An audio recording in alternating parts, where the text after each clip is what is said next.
You ready for the best promo? I don't even know what he's going to say, but Arn looks like a fucking stud here, and we're going to hear from him shortly.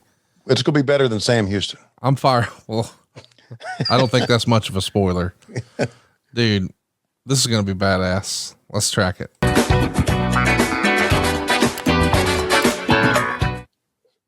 Fans with us right now, the world television champion Arn Anderson. Arn, right now all the wrestling fans are aware of the fact that the NWA held up the National Tag Team Championship due to the fact that you and Ola could not defend the title. Well, Bob Cottle, I'm as miserable as a man can possibly be for the simple fact that Ole Anderson is not back, for the simple fact that the injury he had at the hands of Dusty Rhodes and the Road Warriors is worse than we anticipated, and you've known him for a long time. I've known him, and anybody that knows him, period, knows if he would have been physically able, he would have defended that title. So, Dusty Rhodes, I'm holding you responsible personally for the fact that you've dipped into my meal ticket, you've dipped into my financial situation. Nobody has beat us for the national tag team titles, although a lot have tried, so they've just tamed and stripped it away. But I'm going to put that aside for a moment, and Manny Fernandez, I'm going to mention you very briefly. You're out here singing the blues, crying about what happened to you 10 years ago in some swamp in Vietnam. Well, 10 years ago, Manny Fernandez, I was in 11th grade in high school, driving every cheerleader in the county out of her mind. So that's my good fortune and your bad fortune. The fact is, this is 1985. This is the prize, and you want to come get it. You're going to be dealing with a world champion in elite class with Tully Blanchard, Ric Flair, and myself. Now, we may be down to the three horsemen, but I'm going to tell you something, Dusty Rhodes. No promotion, whether it be Jim Crockett, Bob Goddard, or anybody else, is going to come to me and say, Arn, hand this over. You don't deserve it, you can't defend it, or for whatever reason. There's going to be no stipulations, and don't send no painted lady out here to threaten me.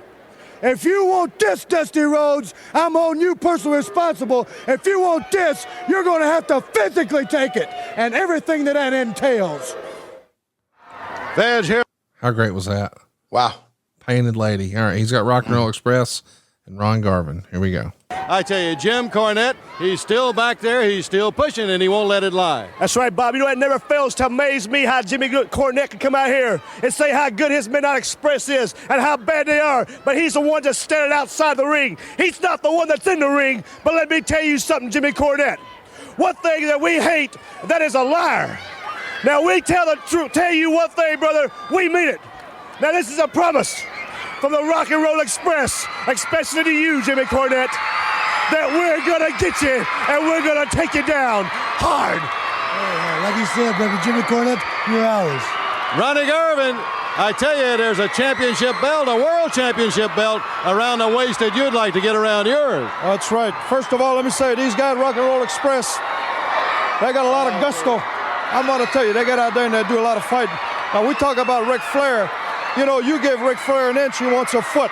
He became the world champion, and now all of a sudden, he's a superior being. He comes out here with a pair of jeans, and all of a sudden, he's a cowboy. Well, I'm going to be the one that's going to knock him off his high horse. I've already knocked him out on national TV, and I'm very proud of the fact that I've done it, because I proved something. Now, he says, is there life after Ric Flair? Well, Flair, is there life after you wrestle Ronnie Garvin? Is there life for Flair? Well, I'm going to tell you, you get ready for a downfall that you never had in your life.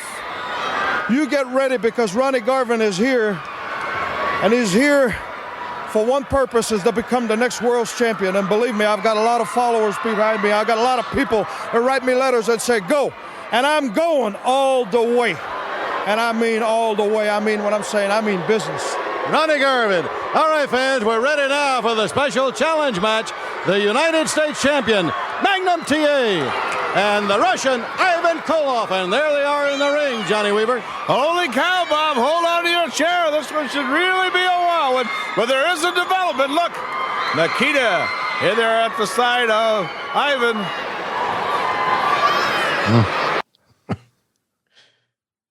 Wow. A lot of promos. A lot of promos. Orange was great. He had the year wrong, but who gives a shit? What He did he was say? driving all the cheerleaders around the county wild when he was in the 11th grade, which I thought was tremendous. But of course, we're talking about January anyway. So, and here's kind of a special match, to put on TV. Of course, it's going to end up being an angle, which we've seen where they wrap the chain around Nikita, I think. I believe that's how it's going to happen here. And they're giving it some time here. Nemo, by the way, and I mentioned this, it was mentioned by Ricky Morton on the interview.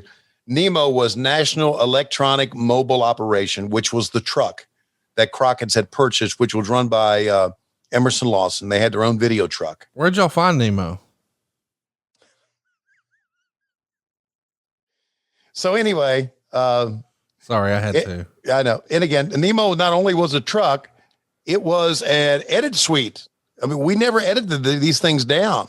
When we left Rock Hill here, we had a complete show with graphics and everything that was done basically on the fly in the back with videotape. So that's why, that's why Rock and Roll Express came out here, because it had changed, but we didn't have an edit suite to go in there and change things. I mean, I don't even know if I'm sure edit suites were, well, of course they were, because the WWE had them. And that's one thing that blew my mind when I left Crockett 3 years later, or left the NWA 3 years later, Turner. I'd never heard of an edit suite. Right. I just, man, we left the arena with, and all of a sudden I go there and I'm thinking, holy shit, man, this is the way TV really supposed to be done. So that kind of blew my mind, but this is just, old school mom and pop shit that still played, still looked good. Fans sounded great. They love Ricky and Robert, love Sam Houston.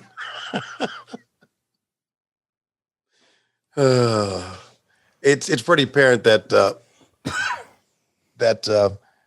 Jake got all the talent in that family. What about Rock and Robin? Rock and Robin was okay. Oh yeah, Jake got all the talent. Yeah, he did get all the talent. They're going to be a subject of Dark Side of the Ring season 3. What the Grizzlies family? Yeah. Hey, by the way, I saw our friend over there, Evan, sent me a great video, a little snippet of one of JR's sit down interviews. Yeah. I'm going to forward it to you right now. We can't play it on the show. Okay. But my God, I howled with laughter. I want to say something about Jake. It's been well documented, his return. He is such a delight to talk to now. He really is. I have a lot of fun with Jake. You know how much fun it is. They've got a coach's room in the back. Yeah. And you can sit back there and talk to Jake and Arn and Dean Malenko and Jerry Lynn. Oh my God.